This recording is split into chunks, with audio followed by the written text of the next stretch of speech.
calling the July meeting of the Board of Trustees to order. The first thing that we have is to review the agenda. I would like to make a comment that the meeting is being videotaped.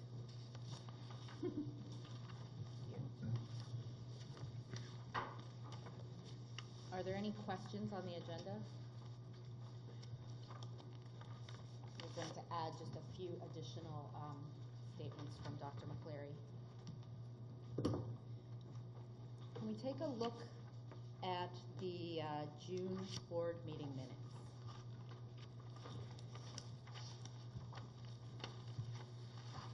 This will be our last meeting minutes from the 2014-15 school year.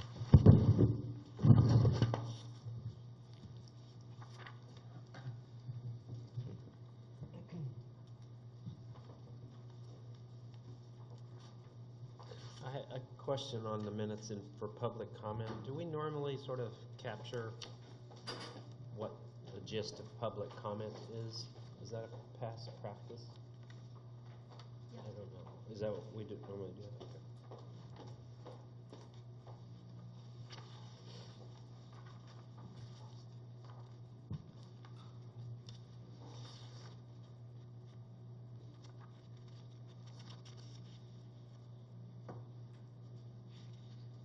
In this case, it's just more substantial because we've had a lot more public comment last meeting.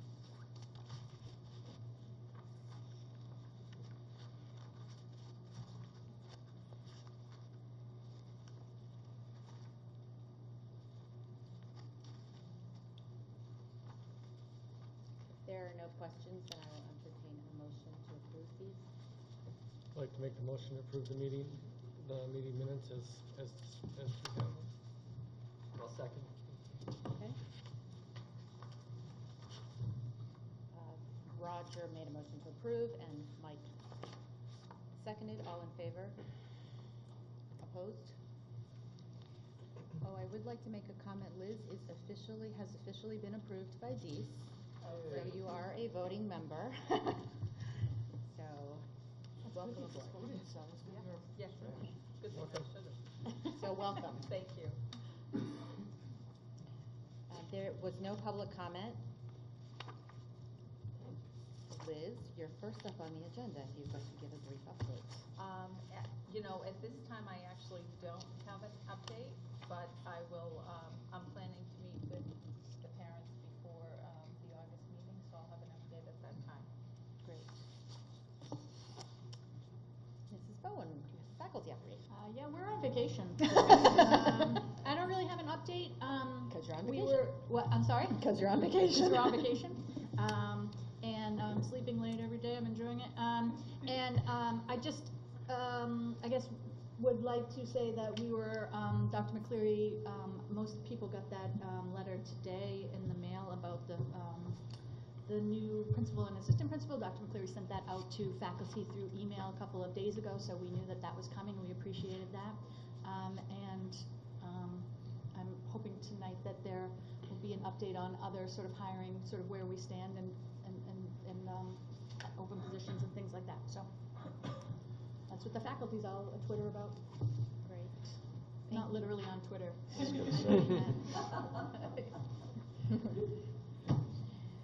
So we will move to the executive director update, Dr. McCleary. Okay, as was mentioned, there's a That mic you might pull that mic a little closer. Truly your official welcome also, since it is your first board meeting as executive director. So, welcome. Thank you. So the update on the principal and the vice principal is that the school has hired a principal and vice principal for the beginning of the school year. They'll be coming on in August, and we're looking forward to their arrival. Both of them have substantial experience in administration, educational administration, also with background in areas that I think will help the school a great deal. The principal has an extensive background in mathematics and science, and the vice principal has an extensive background in humanities. So we're looking forward to having them begin and meet the faculty and staff. They have met a number of the department chairs already in the interview process, but they'll be meeting with the faculty and staff when they come back for the professional development at the beginning of the year, school year. The accountability plan is also something we've been working on in the summer, because each 5-year cycle of the school's charter, we have an accountability plan revision that we submit to the Department of Education for approval. The accountability plan that we had for the last 5 years was one that expired with the new renewal of the charter, so we drafted a new one. And the new one is substantially similar to the old one in many respects. It focuses on academic excellence, focuses on measures of student achievement in various areas, college acceptances, scores on various tests, the state tests, the AP testing. There's also an element that's going to be involved that emphasizes the development of student character, specifically in areas of respect and responsibility.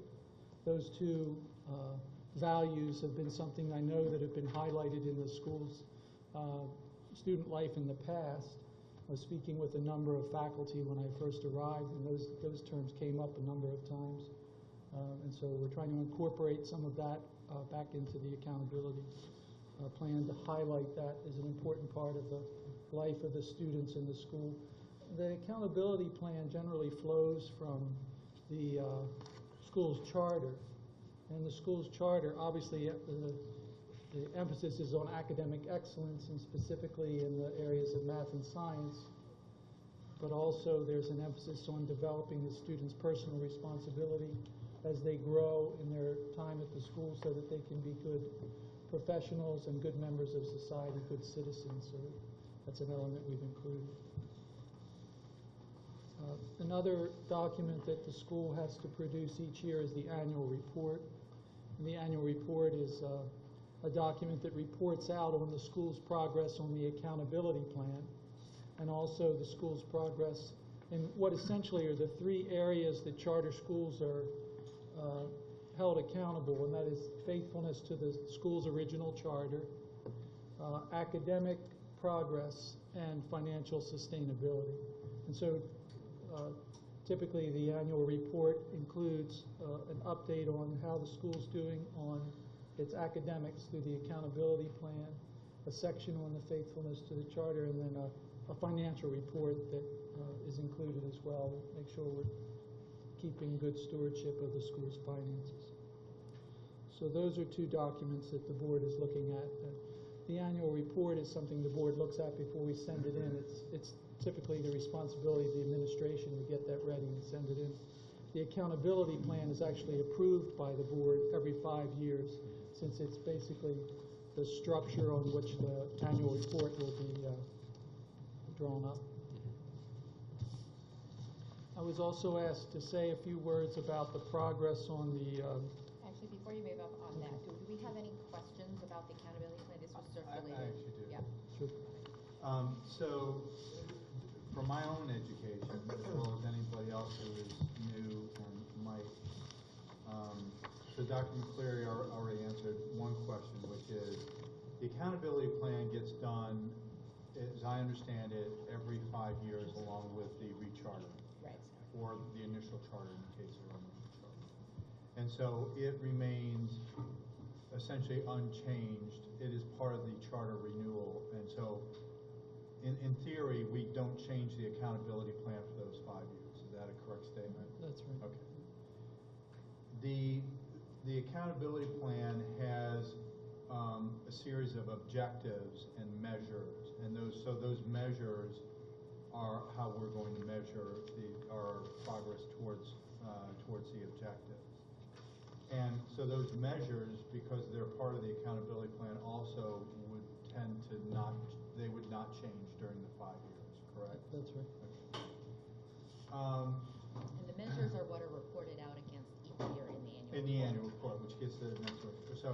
So who owns the accountability plan? Who draws this up? who presents it to the Department of Elementary and Secondary Education and so forth? Is this, and who, you know, is this, I think you said this is something gets voted on by the board at this point? Yes. Yeah. Okay. And so then it gets submitted to the Department of Elementary and Secondary Education. Okay. So then the annual report is our annual report on progress, among other things, our progress towards the accountability plan. So faithfulness to the charter, you know, all the three main measures, including financial reports and so forth. Who writes that report up? The annual report is written ultimately by the director, but with in the case of our school, with the help of others. For example, Ms. Snow is, because she's Right. her office is accountability, she helps with it. So the school, and specifically executive director, writes that, and is that submitted by you to the Department of Elementary and Secondary Yes, Education? yes. So does the board vote on that, on the annual report? Not on the annual report, but on Okay. the accountability plan. Because Okay. the annual report is based on adherence to the accountability plan. So, and so obviously in a well-functioning school, the executive director and the board would be in close communication, so we would know how what was being said in the annual report, okay? In theory, if you were to have a poorly functioning school, then how does the board hold the executive director accountable if the executive director could just submit the annual report? Well, the annual report, it depends on the school. In other charter schools where I've served as the director, I've authored the annual report, sent it into the board, the Department of Education, and that was one of the job requirements. And the board, essentially, that was part of hiring me to make me responsible for it. But the accountability plan, depending on how old the school is, how many years it's had its charter renewed, the accountability plan was something drawn up based on the charter, which presumably the board had a big hand in when the school starts. So again, I understand. So, you know, so that works well in high-functioning schools to have the executive director do that. I'm just saying, in a theoretical sense, if you had a board who wanted to understand, you know, after all, the board is responsible for fulfilling the accountability plan. Yeah. How does the board hold the executive director? What is the mechanism by which we hold the executive director responsible? We've established goals, or we're in the process of establishing goals for the executive director that dovetail with the goals in the accountability. Okay, so that makes sense. Okay, but again, the report goes in, and the school is report. I'm not trying to put too fine an edge. I'm really trying to learn. Yeah, this. Sure. we have historically, as long as I've been on the board, which is 3 years, we have gotten a draft from the executive director at this meeting, so we see it beforehand. Okay. Last year, the board actually had to submit it because we did not have an executive Right. director, but that was an unusual situation. That was an unusual Yeah. circumstance. So So by before that, practice. the board's always seen it, right? I mean, Yeah, I believe we've received the draft in copy. like June, is the June board meeting. So by practice, then, in this school, In this then school, we're expecting to see We expect to a see it draft in of the July. annual report. Is that typically what happens in other schools that you're aware of? No, well, it depends. In the schools that I'm aware of that I participated in, I actually was told, write the annual report, submit it on time. And we don't care about Yeah. what's said. And I guess in practical terms, since the charter plays out over 5 years, Yeah, pretty much the board is going to know if the Right. first time you submitted it wasn't up there. Because the DOE is going to come, what do they call them, the DESE? Dees. They're going to come back to the, Oh, it's that, they're going to come back to the director and say, hey, in this annual report, you didn't include, something on this financial aspect or whatever. And so there's this accountability cycle that goes on. And the board then, since it's extending over 5 years, of course, they're going to know about it. But the mechanism at that point is basically good communications between Yes. the board and the executive director. There's no formal dictated mechanism for that to happen. Other than by performance practice. reviews, yeah. Okay, all right, I that, think- again, I'm just, although- for the education of those of us who are newer, I just was curious about that. To that point, maybe another thing that's pertinent is in some schools, they institute what has been called a strategic objectives calendar.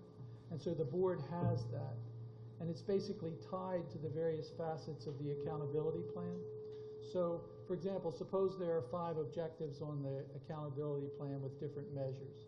Maybe one of them is, just for the sake of argument, 98% of the students at the school will apply to a college or university and be accepted. So on the board strategic objectives calendar, they might put, for the board meeting in June, say, Yeah. they would expect some sort of report from the director of the school detailing the acceptances and applications to college. So at different points in the year, so maybe in September when the MCAS results are definitively announced, Yeah. you We could actually have. have such a calendar. We Well, didn't, we don't call have- it the strategic Well, objectives. but I think but- we have like the yearly calendar with events on it, but I Right. think we could integrate So we could integrate what that specifically. Dr. Curry's suggesting as far as, But the calendar that we have for the board does include some of these major sort of board activities, such as certain enrollment reports, which would tie in to this So timing. maybe we could all get a copy of that, including Dr. McCleary, and we could then use that as a basis for a strategic objectives calendar.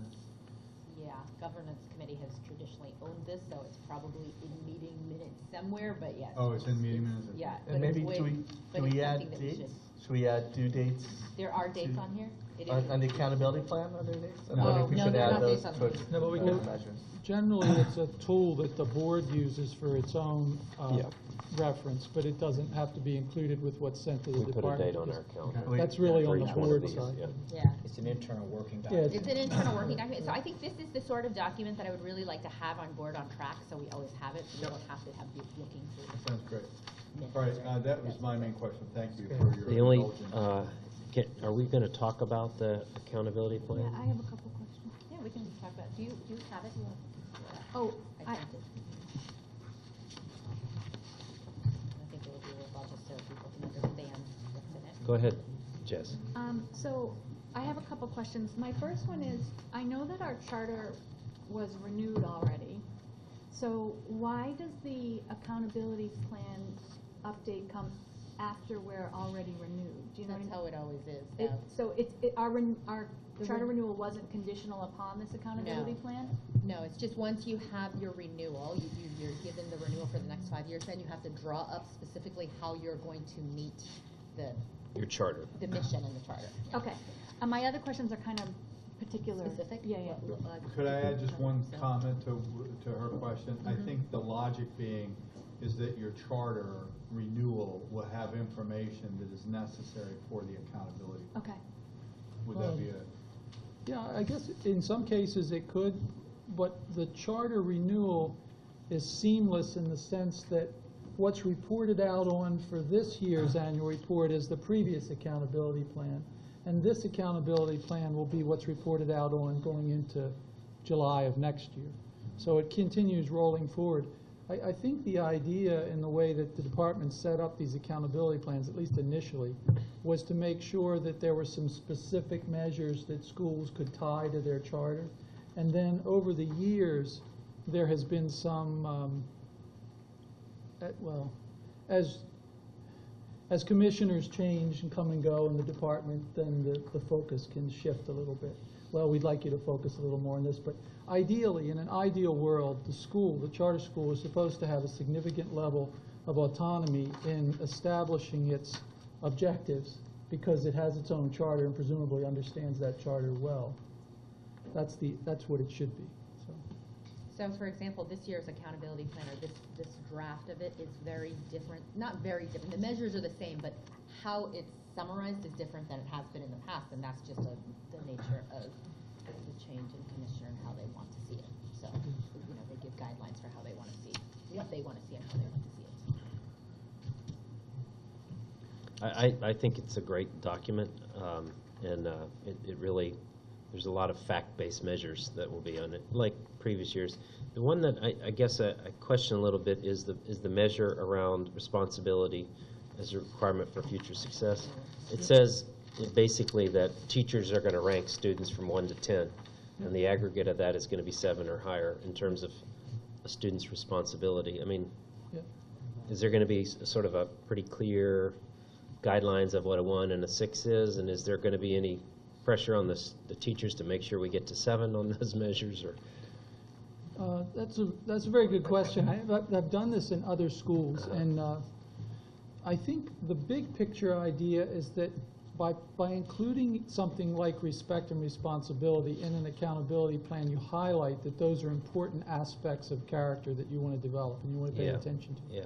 Then the question becomes having the faculty and the staff come to a common understanding of what is implied by that. Yeah.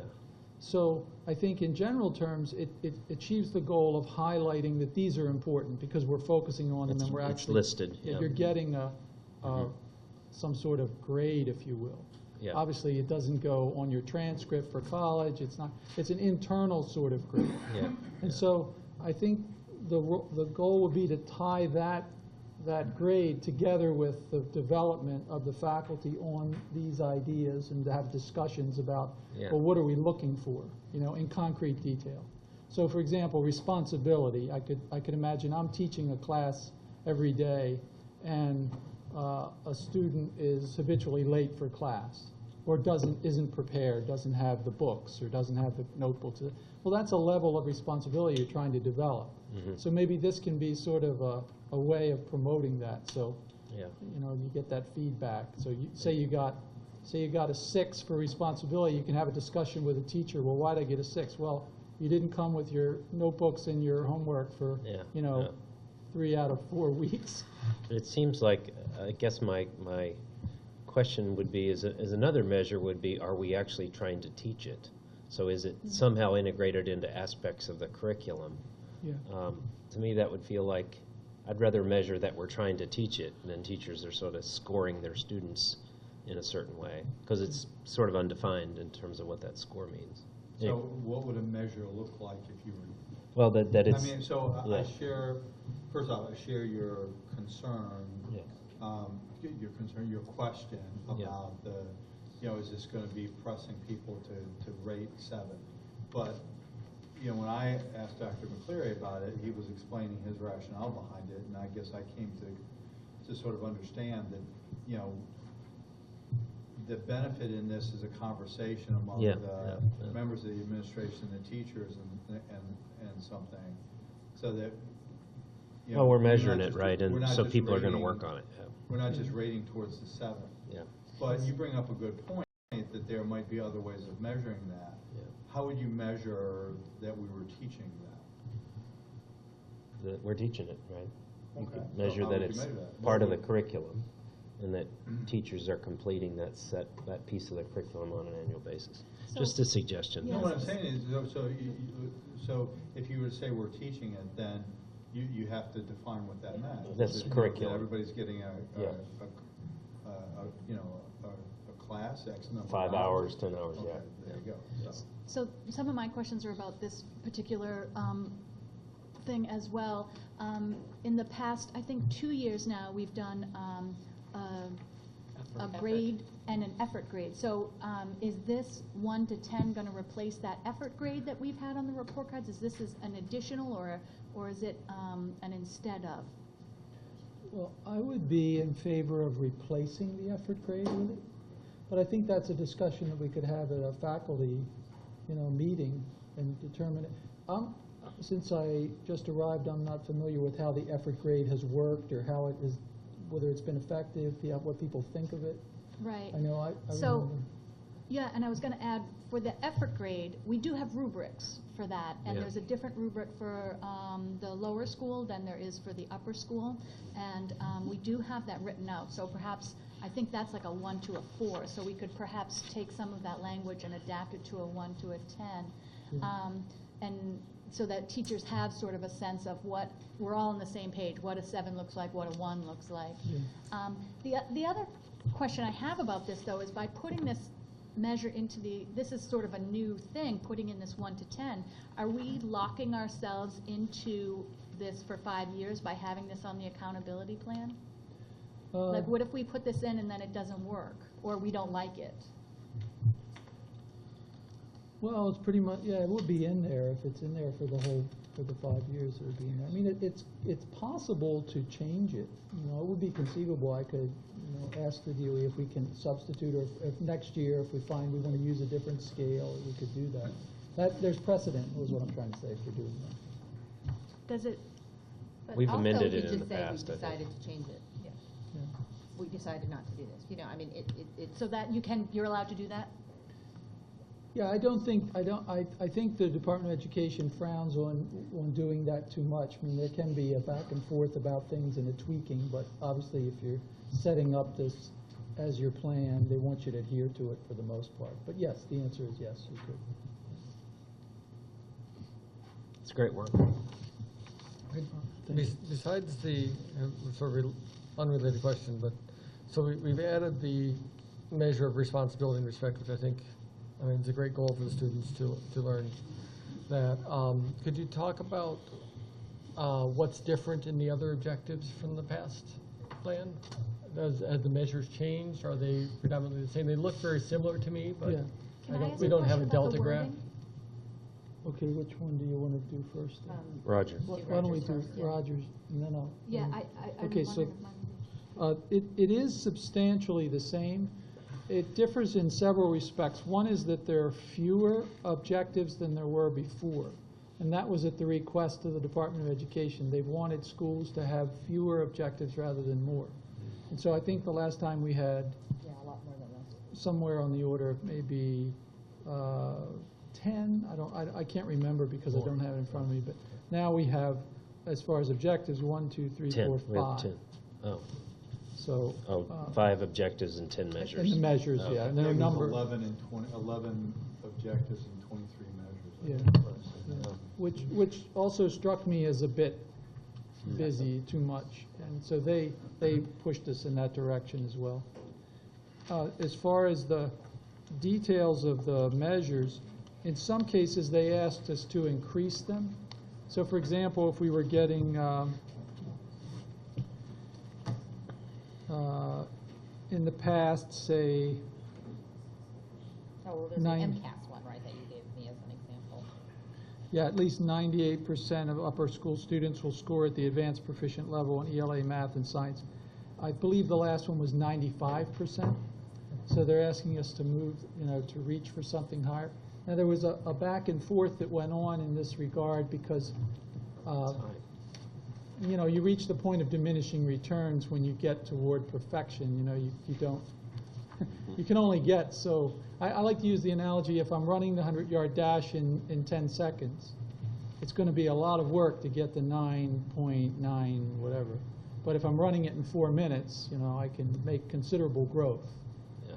So it's really a matter of, but the issue that I've noticed is that in a school like ours, because it's focused on high achievement and it has the word advanced in the school's name, the Department of Education is looking to sort of push for even more.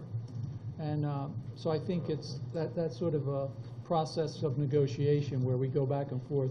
We've been having a discussion with them, for example, about the advanced placement test will score 3 or better, 90% of the students. Well, last year we got 89%. So nobody's going to quibble over that. 89% is a really good result. But they could say, technically, you didn't meet that.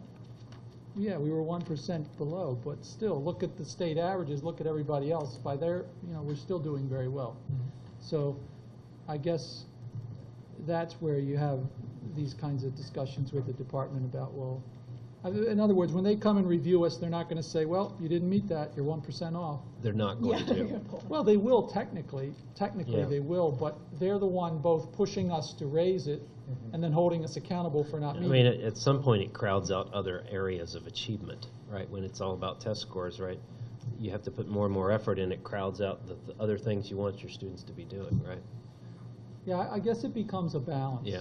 And I certainly think that in a school like ours, we want to focus on academic excellence. I was rereading the charter the other day, and I came upon a sentence, and it said, "The essence of our mission is academic excellence." So I think the department is expecting these kind of, lofty sort of goals.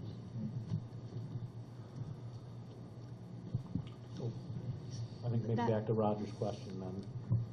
So we have fewer, some of the metrics have been raised. Any other material changes?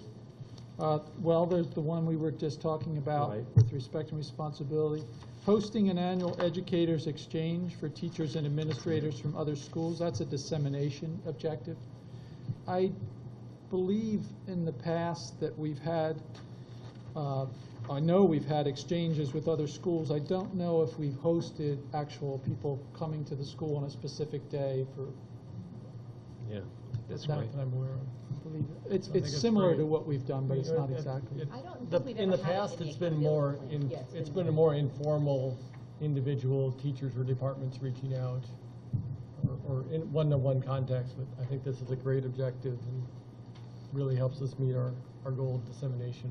So is this one of the ones that is new that the department added in for this 5 years? Because I don't think we had that as a specific objective. It is a goal of charter schools generally, Yes, but this is new, right, to have a specific objective. I believe it is, although it's always been part of what the Department of Education expects of charter schools. I think they've formalized it a bit more in the last 4 or 5 years. The demand for that, they've been asking for more evidence that we're disseminating. The challenge with dissemination is that it's a two-way street.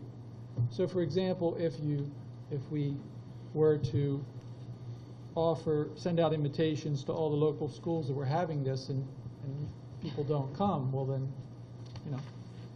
you offered the invitation, but I think it shows good faith that they do it. Is this something that you've done before at other schools, this education exchange? I'm just Uh, trying to picture it, is it like a college fair?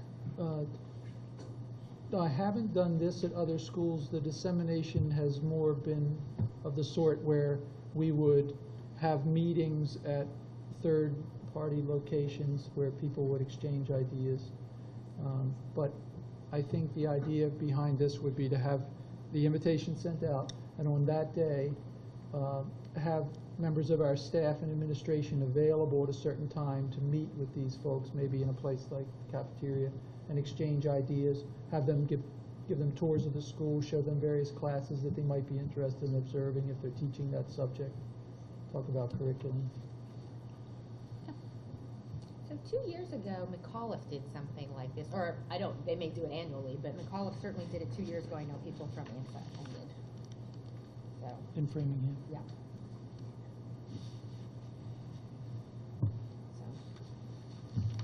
Can I ask a question about the AP score standard? Sure. Just a clarification of language. So it says here 90% of students who take an advanced placement test will score 3 or better. So if a student takes 3, are we looking for 90% or better on all tests that all students take? Or like, for instance, if a student takes 3 AP classes, or tests, and they score a 3 or better on one of them, have they met that? Do you understand my I don't- question? Yeah, I'm not sure I understand. So, we have here that 83% of all students will take at least one AP class, right? So we're trying to encourage more students to take these AP classes. So if I take one AP class, and Mike takes one AP class, actually, I decide I'm going to take 2 AP classes, and on one of them I get a 3. Mike is only taking 1, he gets a 3.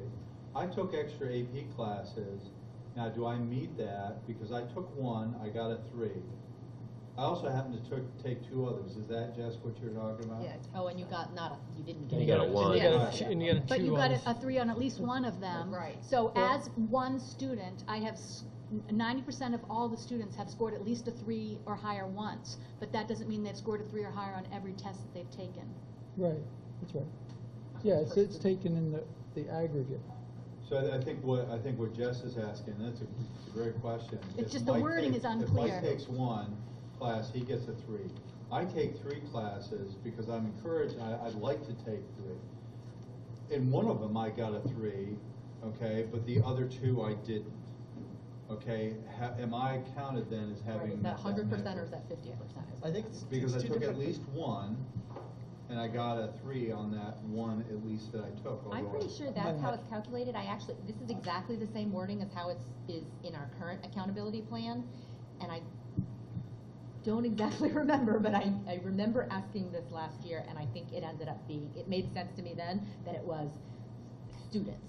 So, yeah, think it because should be there's a part- difference between 90% of students and And 90% of exams. Right, it was Right. student, Yeah. and I think it was students. So I'm not sure I understand why we would have that metric attached to students, because I think the first metric, the 83% metric, is where we're trying to encourage students to stretch themselves. Right. And have 83% of the student population stretching themselves and taking the exams, which I think is, a wonderful goal.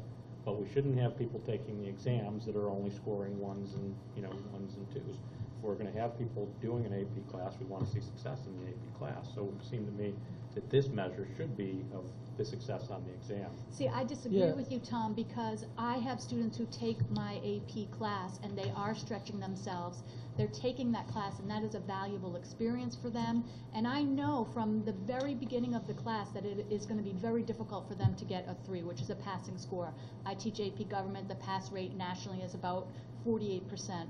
So, but that person is still getting a lot out of that class. That person, it's still a valuable experience, and I still want to encourage that student to reach for it, even though I know they're probably only going to get a 2. And I would feel uncomfortable if I was being put in a position where I want to say to a kid, "Don't take this class. You're going to hurt our numbers."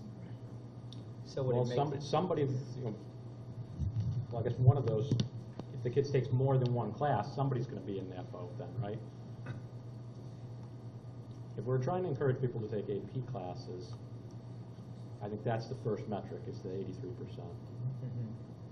So to your point, relative to the national average, would it then make sense, instead of saying, since it's now, it's each person who takes an AP course, we're saying here that they have to score 3 or better by student. 90% of the students. Right, 90%. Yeah. On one So test if- So would if be we the- said, if we know the national average is 48 or so, as you just Oh, mentioned. the Jeff, national average is much lower, yeah.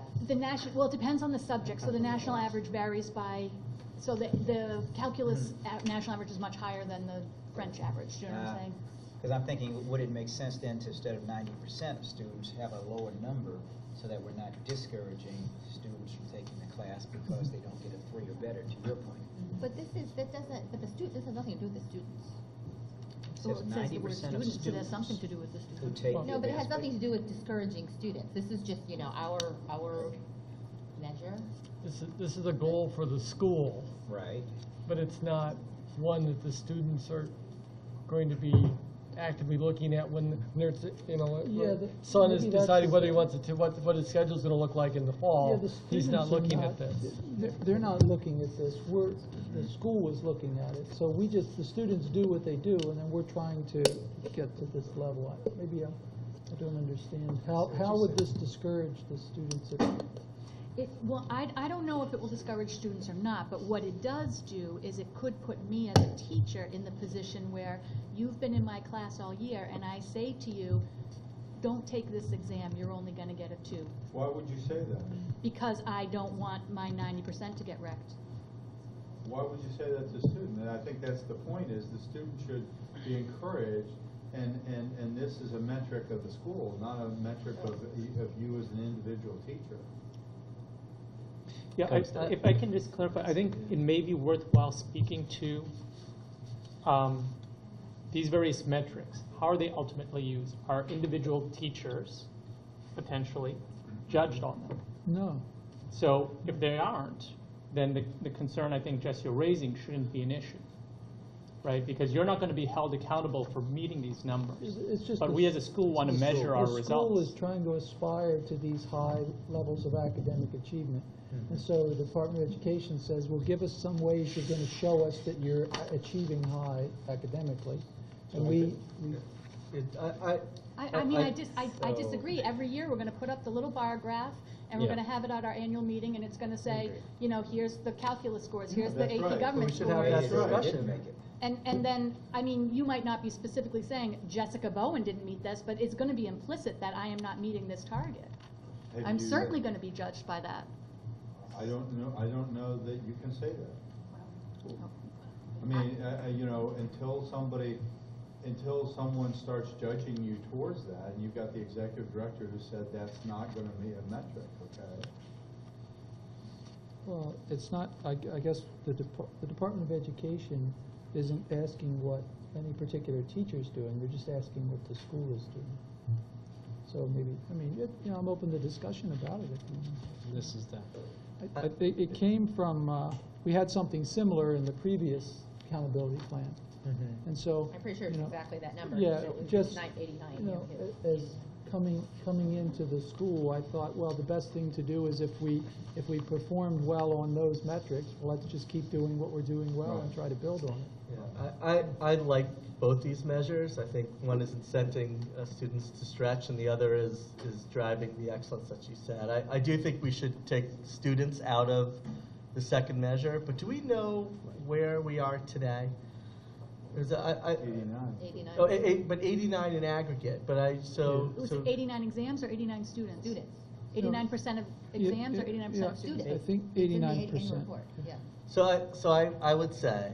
I would say on the second measure, for one, I like the idea of that being focused on the exam versus students.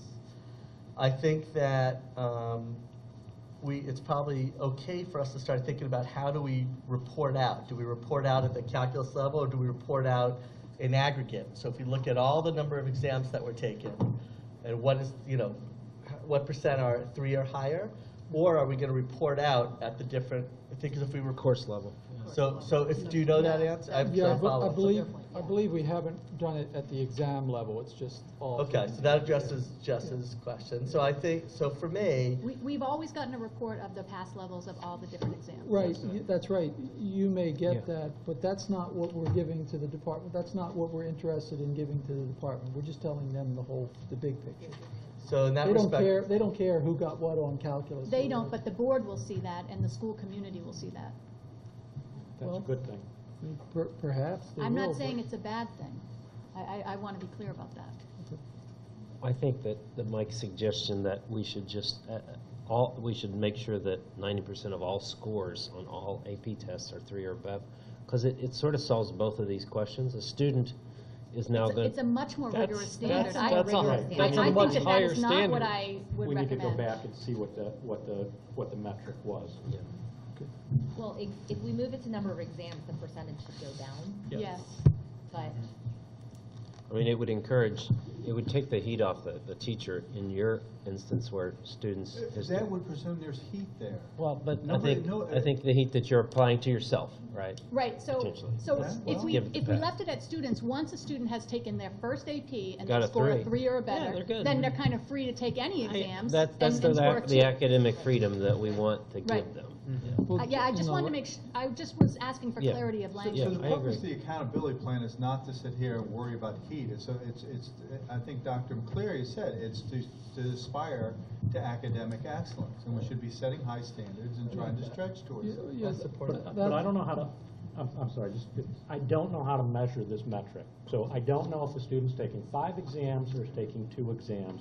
And looking at it and saying that 90% of students who have taken 1 or more AP exams have scored a 3, there's needs wording, no yeah. information in there. I mean, it's. It needs- Well, then it let's needs ask- clarity. Then let's ask the question about how in the past this has been measured. Right, so here's where I would suggest, let's no, go this is how it's back. been measured in the past. I understand that, but I know, it has no meaning. That metric has no meaning, is what I'm saying. What would have meaning is that we had 150 AP exams that were taken last year, and 75% of those scored a 3 or better. That's great. Yeah, And let's that's- strive for 76% or 3 or better, and that's something that you can focus on. That's what and it you can- is. And you can understand. Yeah, No, that's what it- it's that's not what it exams, is. it's students. Yeah, No, we but I just think, amend the language. I think it's poorly worded. Yeah, let's fix Yeah. the language Yeah, of it's whatever poorly you worded. think is right, Can we Joe. ask how and come back this to has it. been measured in the past and get a verification on it? Sure. We've got a Data. resource here that we can ask. Yeah, in the last accountability plan, the one that was obtained for the previous 5 years, the measure said 90% of students who take an advanced placement test will score a 3 or better. It's exactly the same. And it says not met, because 89% of students who took an advanced placement test in May of 2015 received a score of 3 or higher, so it was 1%. 69% of those students earned a score of 4 or higher. But it Still at the doesn't, but it student still level. doesn't. Doesn't answer that It still question. doesn't Yeah, it doesn't answer the answer the question question. of how that Right. calculation is done. Right. I think So, we can. I'll just submit one more time, we have somebody here who's been submitting the numbers for years, and we can find out Yeah. how those numbers have been Oh, calculated in the past. you're asking whether we should ask Sarah? We can ask Sarah, Let's ask Sarah tomorrow, and then I'll send it to you. How's that? There you go. because I actually think this is a Not question put her for on the the spot, head of yeah. guidance. Kind of put Sarah on the spot. Yeah, it's actually a question for the head of guidance, it's actually. Okay, that's not fine a- too. It's not a question. I would actually defer to these. Exactly, so So let's get All the right. clarification, but again, I think that if Clarification. it's based on exams, whatever the It's exam 20 minutes on percentage one is, measure. something that's understandable. Pauline, I think we ought I think we ought to to move try on. to move on if possible. All right, the annual report that, we talked about that briefly, and the draft went out last night as well. That's just, there are a couple of pieces missing, and the school, but so far, what I wanted to do was talk about, we want to see the final before it gets submitted, or has what you've seen been enough, because it's not off, the school doesn't, the board doesn't always see it. So that's just an open question. The financials need to be dropped in. I don't have the year-end financials yet. They'll be dropped in next week. I don't have a preference. Is it something that we just should, when we have the final, that we should post it under the board documents? Is Yeah, that it will certainly get sufficient? posted. It'll get posted once it's submitted. Is My there a question due to the date? board for- is- There is a due date. Yeah, the for due it. date's August 1st. August 1st. Actually, 30. Oh, July 31st. And we've got to approve it. No, we do No. not have No, to. just the accountability. So I think it gets submitted on time, as Dr. McCleary said, and then Yeah. if we can get a copy of whatever was submitted, then we'll have a chance to take a look at it. So my question is, does anyone want to see it beforehand? No. Okay. All Do we right. need to vote on the We accountability do plan? need to though? vote on the accountability plan. So, Is accountability plan due on July 31st? There's more flexibility with the accountability plan, so. I think I'd like to propose that we wait on it due to the wording of the second measure in the educational model, but I like what we see, but let's get You the- could vote contingent on that being Yeah. changed. Vote as amended or something? Change to well, what? but change to what? Well, 90% of exams, not 90% of students. If I understood what you were saying correctly, that's what you would prefer. Well, that's I a think we much wanna go higher, lower. that's a higher measure I than wanna know what 90% of percentage students. of exams is. It's probably got to be a lower number if we're going to measure the exams that hit 3 or better. We don't know, right? That was the point earlier. We have to find out where we are today, and then stretch that. So, I'm hard pressed to not say what I'm about to say, which is. You're gonna there's say it an anyway. Yeah, there's an education committee who is responsible for helping, bringing to the board pre-work to, just as the governance committee does its thing and then brings to the board certain actions, the education committee should also be looking at this and then be able to come to the board and say, here are the implications of these decisions, and then engage, have the board engage in a discussion of this. And so I think there's some research that needs to be done on these measures. And I actually met with Dr. McCleary earlier this week on this very topic. That's why I asked if there was something that was pressing us to vote on this accountability plan. If it's due now, then then fine. But if it is not due, I think the board probably ought to be looking at those measures that we are signing up for as being measures of academic excellence. Well, my understanding was that it was due, so do we have to submit it by August, by? The reason I'm hesitating is my past experience has been that there wasn't a set due date because we went back and forth with the department for a period. But maybe it's different here, so I would. We had due dates for The drafts drafts. and getting them in. Okay. And so this was the draft that they approved provisionally, and so they expected us to come to this meeting and have it. Okay, so voted. in that case, they're expecting to be voted on. So if it is expected to be voted on, if I understand correctly, is the major issue that 90% of students who take advanced AP tests Yes. will score a 3 or better? This is the exact same language we have Yeah. previously. Yes. We have a metric Yeah. of knowing what it was before, so I would say, I don't see any reason not to approve it. Correct. It would be good to understand what that metric is in detail, but I don't see any reason not to approve. And so we're sort of assuming that the previous metric and this one is that 90% of students will get a 3 on at least one exam. Based on the words on the paper. That's I think that's what it was Yeah. in the past. I'm Which pretty is sure. an insane metric. So this metric has worked before, and this Yeah. sounds like this is probably a longer term discussion in terms of understanding how these measures Yeah. fulfill, Yeah. you know, fulfill the objective. The mission, yeah. Okay, so, So I think we ought to just maybe clarify those words and go forward with it.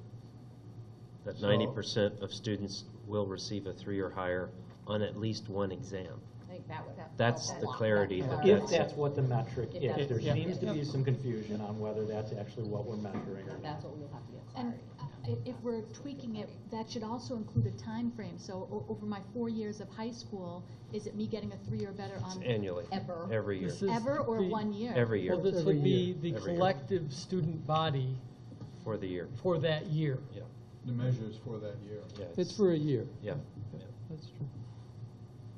But, now how do you measure that? Well, we should be clear on that. How do you because I know measure there that was some now? Because you confusion have on the there was a students that different- are in, Yeah. do you look at, does that mean that you look at all the 12th Why graders? don't we do, so I would And see whether suggest, they got one? I'm now more This is not confused. this is what I would suggest then, that we approve the plan Yeah, minus, well, that's what I thought it was. What? I guess I wasn't expecting this kind of confusion. you're gonna because get I used to thought I these understood. crazy. I would suggest. If that's what it is, we're fine. I mean, if that's Well, what so it why is, don't we we're just do fine. this? Why don't we approve everything else but that metric? And I would think that you could submit it and say, we're worrying about this metric, we want to go Yeah, back. can we do that? Yeah. And we're going to do that in a month, or a week, or 2 weeks, Yeah. or whatever.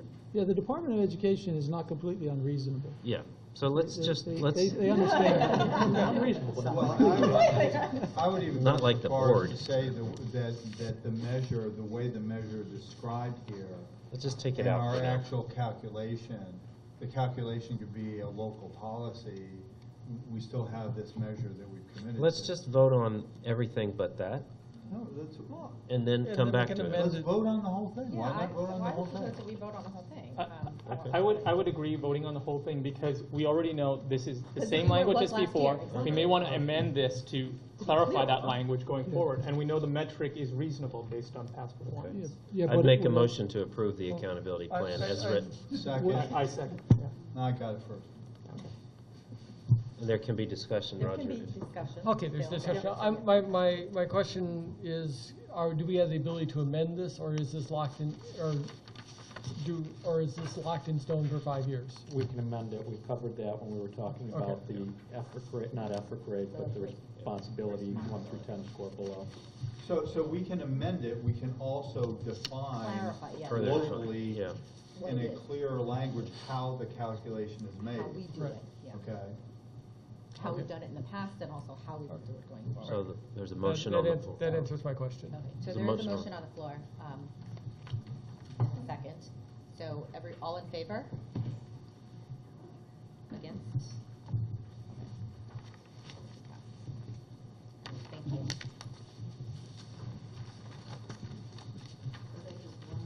One against, yeah. And you were going to update on more operational issues, both on regional busing and. We're going to take them out of the parking lot. Was there a vote against? There was Yeah, one there's vote. one vote Okay, against. okay, Yeah. I missed. I was asked to give a general update on the enrollment. At this point, we have roughly 456 some students on the wait list, and the incoming group of students for the 6th grade would be 141. I don't have any more specific information than that, but the reason for that is that if there are specific questions about enrollment or wait list that pertain to certain people, they would best be directed to the registrar, Ms. Campbell, because the enrollment policy is not immediately apprehendable by anybody without some thought. It's fairly complex. And so answering the question definitively is best left to Ms. Campbell. And she's the one that deals with it every day. She fields questions from people who have concerns about their position on the wait list.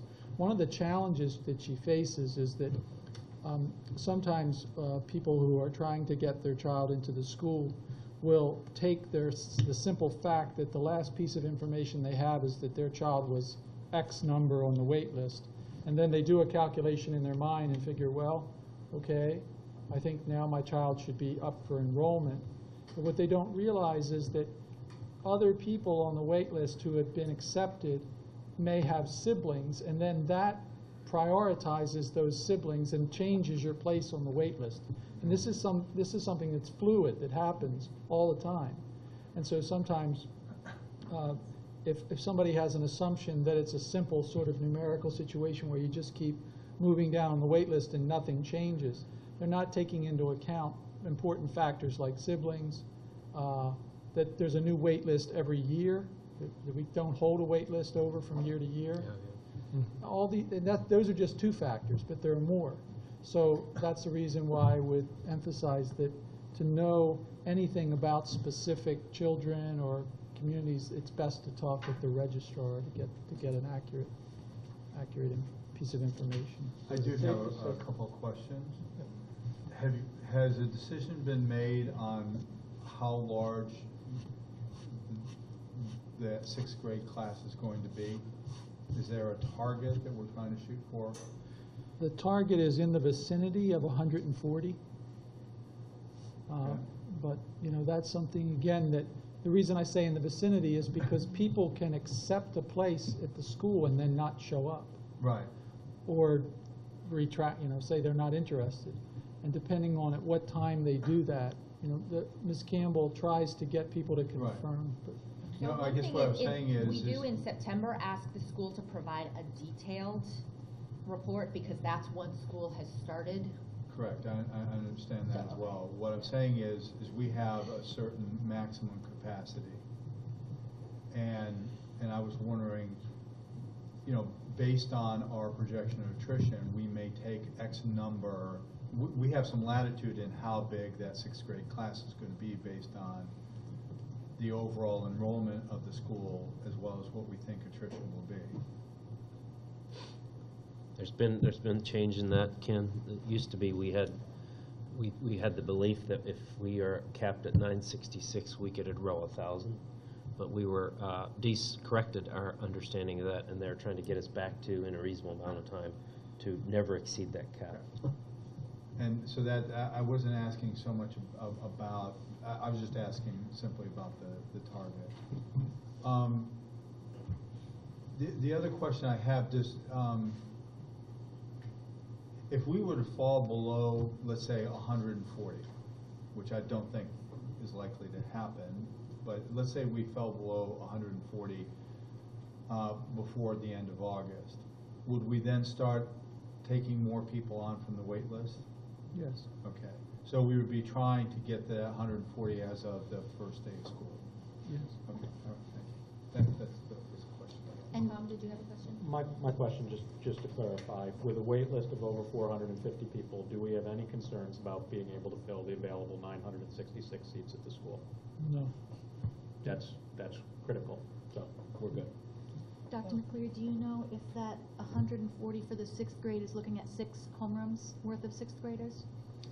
I don't know how we would divvy it up. I'd have to look at that. I haven't looked at that. I'm just looking at the big number. Sort of related question for one of the, with the details of the lottery and such, there's a town cap. Yes. And I was wondering where we were, if we were encountering a town cap for any of the core The towns. district cap for Marlboro. Yeah, I don't know. I mean, I could find out, but again, it can become a rather complicated question. I understand it's very complex, and it was affecting our ability to offer, or there was a concern that we may not be able to offer seats to Marlboro students because we were reaching close to the Marlboro cap. That's why It's possible, yeah. There's a, Marlboro cap There's is a- 9%. It's 9%. Well, It's yeah. My understanding was it was 9% of the Marlboro student population or something of that. No, based on no, dollar. it's not 9%. It's a monetary cap. So it's 9% of the spending, the local spending. And if a school is, if a district is in the lowest 10% performing in the state, then it can gradually rise to as high as 18%. But last June, a year ago, this past June, the department changed the way that the lowest 10% performing was calculated. It used to be calculated based on advanced and proficient levels in the MCAS, and they wanted to include at least 25% of the calculation being based on growth, not just achievement. So that's why answering the questions can be, it quickly becomes very difficult to answer unless you're talking with the person who's dealing with it every day. The registrar. The registrar. That's why I hesitate to give definitive answers. But yeah, in general terms, it's 9% of the spending in Marlboro. So say we were taking in, 50 people from Marlboro, and they had already reached. We can't take any more than 9% right now, Right. because my understanding is Marlboro is not currently in the 10% lowest performing. So, but they may be. Schools come in and out, districts come in and out. I guess I'll simplify the question.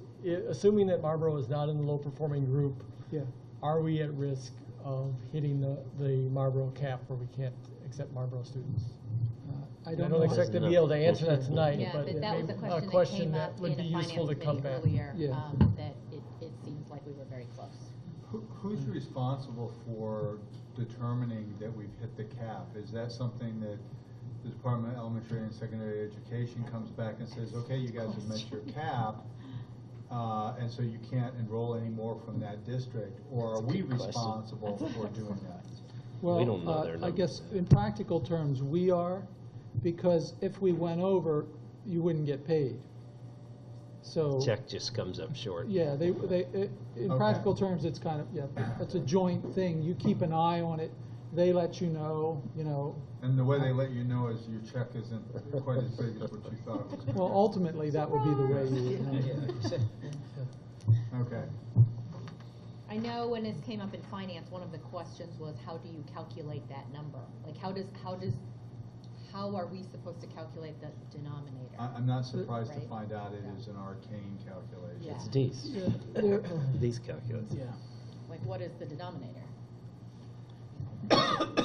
Well, the spending information tends to come out in mid-winter, early spring. They start sending out details of it, but it's you're right, it's a pretty complicated thing. Well, it's complicated because we don't know what our tuition is going to be, so how do you calculate it? You don't know what are the Yeah. numbers. Yeah. All right. Any other questions on enrollment? I would just ask that in September, we'll ask for a more detailed report, and we can ask students again of the year. Thanks for that update. And then- For the regional bus. And the other thing I was asked to speak a little bit about is the regional, or the busing, where we have students that come from outside of Marlboro, outside of the region that we're located in. My understanding is that in the past we've had 4 buses that take care of those communities, and we calculate how many riders we have and how many we need to cover the cost of the bus. a bus, to be able to cover the cost of the bus, we need to get a certain number of riders, somewhere in the order of 45 or 50 riders, like the exact number. But the way things are turning out this summer is the bus number 3 is taking care of itself. It has enough riders, and it's able to support that bus. And that goes where? Bus number 3, I believe, deals with Hudson and Maynard. Maynard, those communities. Then bus number 1 deals with the most outlying areas, that areas like Natick and Wellesley, Newton, places along that, in that area, Framingham, or parts of Framingham, I think. Bus number 1 only has half of the number of students we need to be able to support it, so it's 50% under in terms of ridership. And so that would mean that the cost for bus number 1 would go up dramatically to cover it. So we sent a letter, the business manager sent a letter this week to the parents who use that bus, asking them if they knew of any, they could know of any people that live in their area that might want to ride the bus to try to increase the ridership. Because we've informed them that without getting more riders on that bus, we'll have to raise the cost. So the idea was to let them know that, so that they might be able to generate more riders for that bus. Bus number 2 and bus number 4, which I understand bring people from the Worcester area and Grafton, those communities. Those buses are not supporting either, but one thing we could do there is combine those 2 buses. The bus company has said they would be able to combine them and have one bus, but they would limit the number of stops. And then the increase there would be rather small, I believe, only a couple $100 in terms of increase. The biggest concern is the increase for bus number 1 will be substantial, on the order of almost double. Plus you can't combine that one with any other route, like you could with 2 and 4. Plus, that could drive people away from the bus, which could drive the cost up even higher, right? What would drive them? Well, the thought that the price could double might incent me to just not go on the bus at all, which would mean that you'd have even fewer riders and make the price even higher, right? Yeah. We'd absolutely do that. So we have a contract with the bus company, so we have to determine how to proceed by early August. So we're giving people a couple weeks to see if they could generate more riders. We've known this is going to be an issue for years. I don't think that we projected that it would hit this year. I think what's happened, we did expect this to eventually happen, as we draw more base from the core towns. What's happened, the bus contract came in and was like 20% higher than last year. Yeah. In addition to the standard attrition that we're seeing from the eastern towns. So But the last few years I saw, we had 15 people signed up for the bus, so. Ouch. Yeah. It's just not enough. So when do you? Is there another alternative? Can you get one of the little buses? My understanding is, Price isn't different. I'm sorry? The price isn't materially different from the bus company. From the bus company, the price will not be, from my past research, the price will not be materially different, because what you're mostly paying for is the driver. Is the primary cost, and then the fact having a different sized bus makes it more expensive, because they can reuse. If they're using a standard bus, the driver can service other things. But I think, I've been involved with the bus in a lot of the past. I'd be glad to offline share more information and see what we can do. But at some point the numbers are at 15. Yeah, the trajectory. That's vicious. I remember a similar kind of meeting 2 to 3 years ago, same kind of conversation. I think at that point it was, let's engage the parents, let's try to turn it over to the parents to come back with some creative ideas. And I don't know if you're doing, is that what you're doing, something similar? Well, we're essentially asking the riders on this one bus if they can generate any more riders from that area to lower their cost. Ebb's idea is an interesting one. That might be an interesting plan B. right? If it comes back and you don't get a material There was- change, to put it in the hands of those 15 families and say, what ideas do you have? Yeah, there was extensive task forcing around this in the past. Yeah. There's a lot of board work and a ton of parent work that actually, I think, sort of resurrected the bus program 2 years ago. Yeah, I was gonna say, it was successful. because we It was, reduced it the cost of it. probably doubled the ridership at that point. I think too that it seems to me that this problem's not going to go away, right? Yeah, no, it's until gonna get until we worse. get to the full core towns, this is going to continue for some period of time. So it's probably a 3-year plan or 4-year plan to try to work on the waning as people graduate. Well, I would also, so I've had a discussion with Pauline about this. One of the big obstacles for people living in a core town is having to pay for regional busing. And what I mean by that is, that is a barrier to participating. If you live in Marlborough, you don't have to worry about it. Your kid can get on a bus, you're not having to pay for it. But if you live in Maynard or Clinton, particularly Hudson as well, you're having to pay for bus. Now Hudson, I guess I shouldn't speak for Hudson parents, but Hudson's right next door, but Maynard and Clinton are not. And yet those are our 4 towns, core towns. By charter, we're supposed to be servicing those 4 core towns. Now, we know that over time, fewer and fewer students are going to be coming from the non-core towns.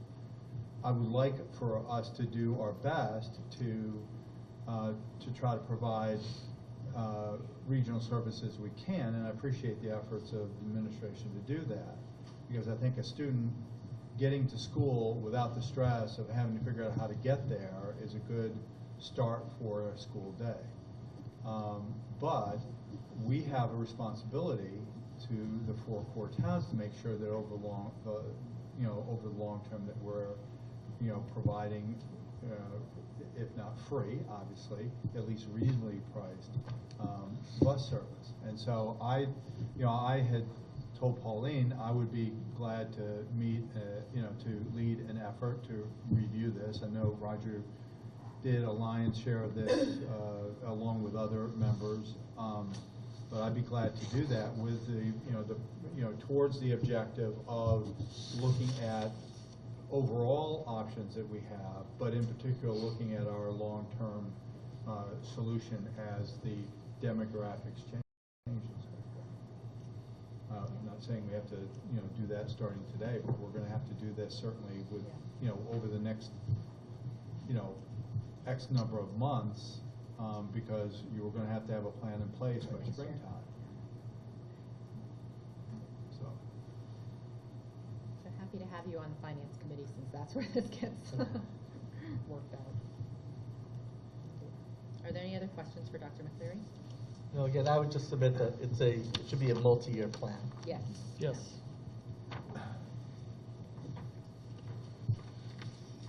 Moving on then to chair business, the first order of business, we have reports on complaint investigations. We do have 4 complaints that are outstanding. 3 of them were previously discussed and assigned to Mike Glass and Christopher O'Keefe, and we received a 4th complaint on June 23rd against the board for comments made at the last board meeting, which are alleged to be an open meeting law violation, and that complaint was assigned to Roger and Allison. So Mike, can you report on any of those? Yes, so I'm speaking on behalf of Chris and myself to close out two of those complaints. So I'll read those right now. On May 28, 2015, Pauline Ryan, chair of the Amsacs Board of Trustees Governance Committee, requested that we conduct an investigation into a complaint lodged by an employee on that date against the interim executive director. In the complaint, the employee alleged that the interim executive director unfairly prevented the complainant supervisor from issuing a letter of recommendation. Within the following 2 weeks, we contacted the complainant twice at the email address that was provided, but received no response. We referred the matter to Ms. Ryan, who made an additional attempt to communicate with the complainant. So our findings: it appears that the allegation against the interim executive director is a matter of an ongoing school management and not within the board's jurisdiction. The complaint was shared with the interim executive director and the new executive director, At a May 21st board meeting, AMSA trustees authorized the incoming executive director to review all personnel decisions and to uphold, amend, or reverse personnel decisions made since April 7th, 2015. Based on the complainant's failure to respond to repeated attempts to make contact, we conclude that these actions address the complaint. Respectfully submitted, Mike Glass and Chris O'Keefe. So we are closing that complaint because we have been unable to reach the complainant, essentially. Did anyone have any questions? And this is a complaint that's no longer an employee of the school, is that correct? And just to confirm, you didn't further your investigation in terms of these allegations because you could not reach the complainant? That's correct. Okay. We need to vote to accept the task force findings. I'd like to make a motion to accept the complaint as stated, or the resolution of the complaint as stated. I second. All in favor? Rick. Rick. Again, okay, that is accepted. Mike, can you report on the second? Okay, the second one. On May 13th, 2015, Pauline Ryan, chair of the AMSA Board of Trustee Governance Committee, requested that we conduct an investigation into a complaint lodged by an employee on May 11th against the interim executive director. In the complaint, the employee alleged they received an unjustified verbal warning on March 23rd. The complaint concerned two matters: actions taken by the interim ED and actions taken by the employee's supervisor. A preliminary report was issued on May 28th. Allegations against the supervisor are a matter of ongoing school management and as such do not fall under the board jurisdiction. The complaint was shared with the interim ED and the current executive director. On May 17, 2015, the complainant lodged an addendum to the original complaint alleging that the interim ED retaliated against her in a personnel action that was announced on May 14th. The task force investigated the allegations against the interim ED. We interviewed the complainant, interim ED, Board of Trustee chair, Board of Trustee vice chair. We met at length in person and by phone to assess the situation as it was described to us by the parties, consulted several times with the governance chair, Pauline Ryan, to ensure that they were acting in accordance with the AMSA's formal complaint process. We also reached out to Trustee Allison Cohen. Our findings. At the time the warning was issued, the interim executive director had authority over operations within the school, which included making or overseeing these types of disciplinary decisions. We determined that the interim ED was not aware of the complainant's identity until after May 14th and therefore did not act in retaliation. We further know that this is one of several complaints that prominently feature a single key administrative staff member, and all complaints refer to a similar cultural problem within AMSA's administration. As a result, the Board of Trustees held a special board meeting on May 21st to discuss the complaints they received. At that meeting, AMSA trustees authorized the incoming executive director to review all personnel decisions made since April 17th in 2015. The incoming ED was specifically authorized to uphold, amend, or reverse the disciplinary actions made by the interim ED. Respectfully submitted, Mike Glass and Chris O'Keefe. Are there any questions from board members on this one? So, that, I'm sorry? I guess that's the end of the complaint is that the board authorized the new ED. Yeah, so we essentially found that the interim ED was not aware of the complaint's identity until after May 14th. And so in that way, that was closed. That was the retaliation. That was the retaliation. That was the follow-up piece of the retaliation. The first piece was that the ED was authorized to perform disciplinary actions. Correct. The board It was has no Okay. oversight into that. It's within her authority to have made that decision. And so the retaliation didn't seem to line up on the dates based on everybody we talked to. I'd like to make the motion to accept the complaint resolution as described. Second. All in favor? Against? Okay. The complaint in the findings has been accepted by the full board. And we have one more that we're still Yeah. investigating. The last one is still investigation, okay. Roger, are you and Allison in a position to report on the The investigation continues. We believe it is a fact-based complaint, and we expect to resolve it in the next meeting. Okay, great. Thank you. Moving on, collective bargaining task force update. Tom, can you provide an update, please? Sure. So the negotiating committee met with the teachers' negotiating committee and their union representatives earlier in July. We have a draft agreement that we will be discussing with the board, and which the teachers will be discussing with the teachers, the entire teacher body. And then the next steps will be for the teachers to vote on that. And then we will vote on that, assuming that it's accepted by the teachers and that it's agreeable to, everybody on our side. So we'll need to vote on it as well. So I want to make sure I understand. There's a draft agreement. There's a draft agreement. There's a memorandum of understanding between the two negotiating committees. There's a draft agreement. We'll be discussing it in our executive session, the draft agreement. I can't speak to what the teachers' negotiating committee, I can't speak to what they've done at this point. But the draft agreement means that the two negotiating committees are resolved on all terms? We are resolved on all terms. We need to make sure that we are in agreement and The board and the teachers and the union body. Correct. Okay. So, but I want to make sure that it's clear to the audience and to the board member that there's an agreement between the two negotiating committees that we're all acceptable with this contract.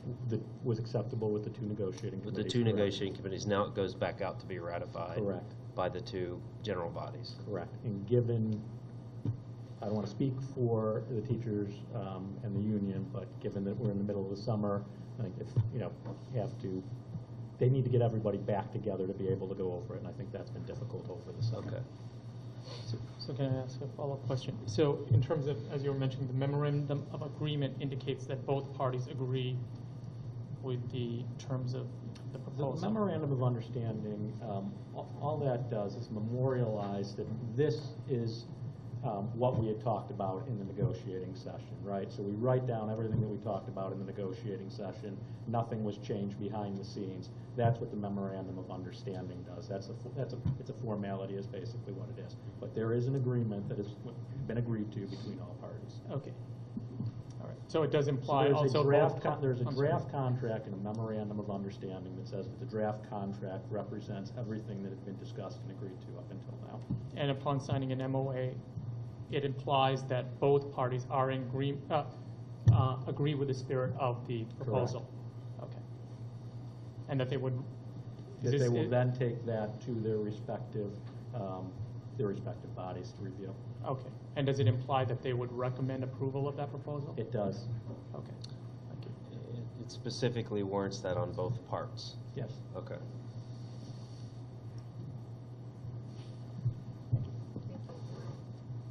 Are there any other questions about the?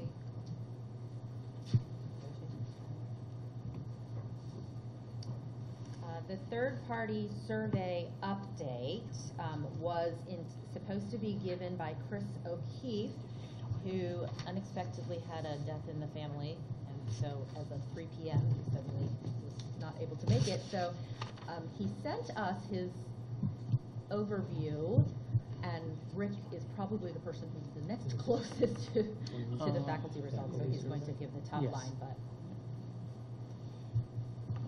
Oh, no, that's not it. It is. this is the first time that the survey went out through Panorama, which is Maybe a I third-party maybe survey Colin didn't tool. And faculty survey results. And I will just make a comment on Chris's behalf, that he said it was not super straightforward to evaluate the data using the tool, and so there still needs to be some back and forth with Panorama to be sure to dig in a little bit more carefully. These results have also been shared with Dr. McCleary, and obviously he hasn't had the time to look into them either. One more try. Do you want to skip to the next item? Okay, while you and- get this, yeah. why don't we? Thank you. You like this side a little bit? Well, I like actually, it's it. a little hard to skip to the next item because we also need to project. What is the next item? The next item was the annual goals check-in. We can project that while we do this over here, so. Okay. We're trying to do this once a quarter. this is the first time we're checking in for 2015 because we didn't finalize the goals until April this year. But here they are, so let's just talk through each of these. So, yay, we did 1A. By May 1st? Yeah, by May 1st. B was to support an onboarding plan with the executive director. I'm not sure that we've 100% done that. What we have done is we've sort of informally assigned Michael Glass to work with Dr. McCleary, given Mike's background in organizational development and human resources. So we're providing a resource for Dr. McCleary to use. But in the meantime, Craig and I both have met extensively with Dr. McCleary every probably 2 weeks or so since you've been on board. Part of this was also we didn't expect that he would be available to be at the school on May 18th, and so the fact that that was part of his onboarding plan, right? But actually physically show up early. Just being so. 1C. So I think we've done that today. And 1D, complete all conditions of charter renewal by relevant deadline. So the one that was due on June 30th was to provide the update on leadership structure, and so that was provided in time. Obviously, I circulated that earlier this week as well. The other two charter renewal conditions, well, 3 charter renewal conditions. One is that we're still providing monthly all the documents that are given to the board, agenda, meeting minutes to DEES, and we will do our board self-assessment by October 31st. We can use Board on Track to do that, and we will do open meeting law training by December 31st, and Board on Track can do that as well. So we're on track to complete those. So faculty engagement, conducting the third-party surveys spring and fall. So we conducted one. After the first survey, develop a feedback loop with the ED, and Chris and the climate team will be working with Dr. McCleary to do that. So that we haven't done, but it will be in process. I'm sorry, Pauline, can you speak up? I'm just having a hard time. Oh, sorry. Thank you. Okay, so 3A is faithfulness to charter, which is by the end of the year we'll create articles of design based on the charter application and founding documents. This has been tasked with to governance committee to do this, which is something that the governance committee was planning to take on in the fall once they got through sort of the summer policy issues. The idea behind that was to clarify sort of really the key principles behind the charter documents and the founding documents, because there appears to be confusion, or there is confusion, I should say, between what pieces of that document are really critical and what pieces are sort of suggested for the school as a startup. And so that we will work with the governance committee will work with Dr. McCleary on that piece as well. So board development was the 4th goal. We are still continuing to work towards increasing transparency and visibility, and the metrics that we had put in place were by July 1st published supplementary documentation on the AVSA website. We're still working on it. Can you, yeah, I was just going to say, you give an update on that. So it's still not entirely there. B is that hopefully both parent and faculty reps will present board overviews at the start of the school year, and quarterly updates to their constituencies as well, which have been happening. What kind of overview are you? Like just what the board does? Yeah, just what the board does. If you look at the PTO website, you can see sort of what Melissa has presented the last 2 years. And that's really, she left, but it clarifies sort of the role of the board versus the role of administration. So I'm supposed to do that for the faculty as well? Yes. And so Pauline, can you speak closer to the mic? Okay, still not. Thank you. All right. D is facilitating 4 roundtables annually. Rick, we're on track to do 4, right? Yeah, so the idea is to do it quarterly, so once we started instituting them, we've been doing 1 per quarter. Okay. Does the summer count as a quarter? No, academic quarters. Oh, academic quarters, okay. Yeah. I think the annual goal is actually just 4 roundtables, so it's not, it's 2 per, like 1 for faculty and staff and 1 for parents each. So when we held the, I don't think it was in latest, but the last time we asked the folks attending, the general consensus from both groups was to hold To have them it at- more frequently. Yeah. Okay, To so have them 3 quarter- times a year. Yeah, so quarterly. And the last one is to commit to board attendance at 75% of key events where students are acknowledged for achievements. We are probably pretty close to that. We will have to figure out a way to track that. So, Can I ask Rick, quick question about the roundtables? Is that with each stakeholder group, or is it a total of 4 roundtables? It's quarterly per stakeholder group. So we would have, and we typically do them on the same day. So we'd have a parent roundtable and a teacher roundtable, Okay. or faculty roundtable, I'm sorry, once a quarter. Okay. So in terms of E here, with the board attendance at key events, how do we find out about those key events? Are we in a position where, I don't know, the school can notify us as to what, when and where these are, so that? yeah, so you asked that a couple of months ago, and I did, I wasn't gonna say that. You did, and I got the document from the Director of Operations and circulated it the next day. Okay. So that's the document of sort of the key events, or the document of the events, I should say. I don't know that we have, Identified which ones are key. really identified which ones Yeah. are key. Can we use Somebody- board on track for that? We could use board on track Yeah. for that, probably. Yeah, that'd be great. And I If think we it's had those, also- and then we could. Then we at least have Sign them, up. because they were supposed to be the big things, right, like arts night We'd and RSVP graduation. basically. And Right. Yeah. yeah, so then we would Yeah. know, and that So, would some of them like graduation, Right, you find obviously out we have- about, but some of these others, the more notice I have, the easier it Yeah. is. Yeah, so I can work with the school to get those on board on track. And that way we can also identify what the key ones are.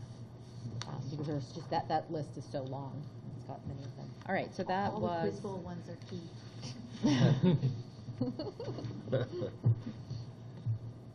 You're in board on track. You can put these things. Yeah, I'll be promoting myself You there, promote. giving myself plugs.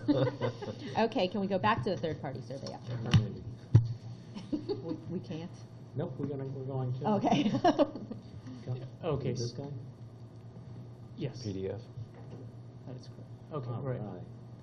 So Wow. this review will be somewhat brief. This is the first time we're using Panorama, and it's a powerful mechanism to get data, but it gives you a lot of data. And so that's kind of the challenge we're facing in terms of how to interpret it best. We did have a meeting. Jess, Amsacs. Chris, Pauline were present. I don't know if anybody else was present to take a first look at the data. And what Chris was going to share, and I'll try to share briefly, is some highlights of the findings at the top level, and then follow that by a little bit of a conversation of how do we best delegate addressing some of the findings in the surveys. So we're not going to go through all 102 pages in detail? No, we will not. Goodness. There'd be so much. In fact, we will only go through maybe the first 3 pages. So if you look at overall results, it mentions that 51% of respondents gave a favorable response to questions. I don't know what that really means, and we don't have a metric by which to compare that. I think another challenge we have is though Panorama supports benchmarking data, or benchmarking against other schools, they don't have a large pool of data yet with which to do that. So I think it's going to probably be a year or 2 until we get to that point, that we can actually compare results to other schools. A couple of highlights, if you scroll a little bit down. The 3 areas where there was the most favorable response was in terms of questions around teaching efficacy, student growth potential, and the education of diverse students. All of those were close to 75% or higher in terms of positive responses. Some of the key challenge areas that were there had to do with overall school climate, testing, and I believe it's staff development. Those were 45, 43, and 20% in terms of favorable responses. So those are definitely areas we need to do some focus on. I think another highlight that we saw was... Staff leadership relationships. I'm sorry? Oh, I'm Staff sorry. leadership. Thank you. Thank you, Seth. Leadership relationships. And that was really the worst area where in terms of response, where there's a lot of challenge. If you look at detailed questions, there was a bucket called Other, where we try to do some benchmarking in terms of the Diana Hammer report and some of her survey questions, and what people's feelings were towards improvement or worsening in those areas. And in general, there hasn't been a great deal of improvement in those areas. In fact, with morale, it still remains very, very low in terms of overall community. So I'll just wrap this up by saying that we still have a lot of analysis to do on this data and really work with Panorama to understand what's the best way to analyze this data.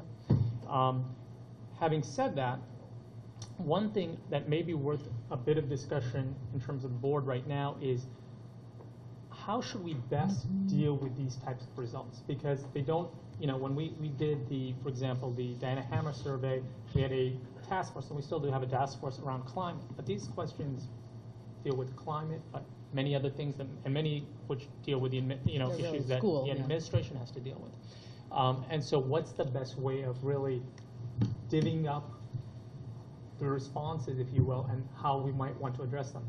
I will share one consideration is, ultimately the survey is a mechanism to measure, so we don't necessarily want to divvy up some of the responsibilities with the specific intent of getting those numbers up, right? We don't want to rig the test or so to speak, or just aim at that. We want to improve the overall culture or the overall issues. But that's something we need to as a board discuss. How do we divvy up this? And I don't know if folks have some thoughts around what may be some good approaches to that. Yeah, I mean, what the board is responsible for is ensuring that these surveys are done and making sure that we get the feedback from the stakeholders. It is obviously the school's responsibility to act on these now. So I think what we're talking about is having a discussion on how best to do that. Actually, and your thoughts would be very helpful as well. I mean, we're required to do this by the bylaws. By our bylaws. Our bylaws have it in there. Well, when you say we're required, what are we specifically required? I think we're required to take a survey. Surveys to measure satisfaction. Yeah. So a couple things. It's hard for me to get my arms around this, not knowing what the survey looked like, what the questions were asked, or how these questions got rolled up into this data. Yeah. So in terms of responding, how it might be divvied up, I mean, I could see maybe some of it being governance issues. I could see some of it being, issues like what you've been, that are related to the Diana Hammer report and so forth. I think that would be helpful to see that. And I think Chris was prepared to present more next month once there's an opportunity. I mean, I could see a little bit about why Chris said, and I assume you agreed, that it's hard to take from this data specific question, or specific action. Right. And so if we're required to take a survey, then we probably check the box. But I'm not sure that we've done, sort of by the spirit of it, what's required to sort of discern from that what are the actions. So is this posted on Board on Track yet? No. I assume not. No.